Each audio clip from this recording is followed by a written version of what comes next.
ይሄን እኮ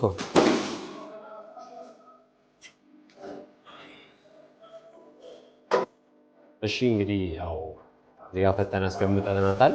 መጀመሪያ የምንገጥመው ስቶቭን ነው። ኢኮ 60 መጀመሪያ እንዳሳየናችሁ 60 ከሆነ ይሄ በጣም አሪፍ የሚባል ብራንድ ነው። ብዙ ጊዜ አሁን ከስተመር የሚጠይቀን ጥያቄ አለ። ምንድነው ይሄ ገመድ ብቻውን ሶኬት አይወጣም የሚል ኮምፕሌን ይቀርባል። ምክንያቱም ደግሞ እዚህ ጋር የምንጠቀመው ግድግዳ ስለማይታወቅ ነው።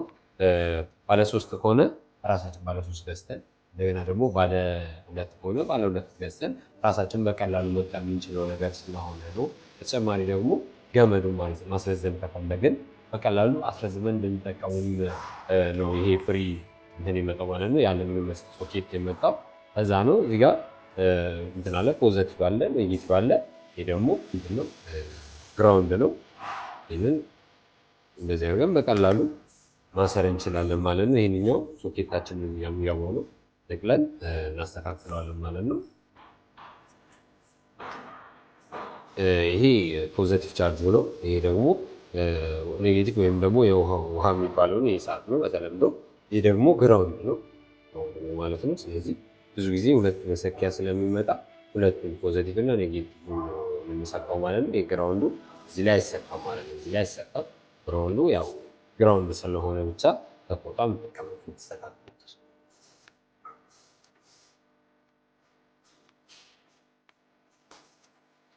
ያው እንግዲህ ገጣጥመን ጨርሰናል።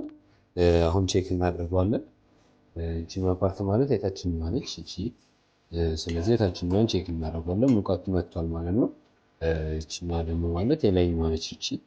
እቺኛዋንም በዚህ ቼክ አድርገን ሙቀቱ መምጣቱን እናረጋግጣለን በእጃችን። ከዛ በኋላ ደግሞ የሲሊንደሮቹን ቼክ የምናደርገው እንደዚህ ነው። ስፓርኮቹን ቼክ እናደርጋለን። ያ ማለት ኤሌክትሪክ ሲስተሙ ከላይ ሙሉ ለሙሉ ይሰራል ማለት ነው። በተጨማሪ ደግሞ እዚህ ጋር የታችኛውን ቤት ነው ቼክ የምናደርገው።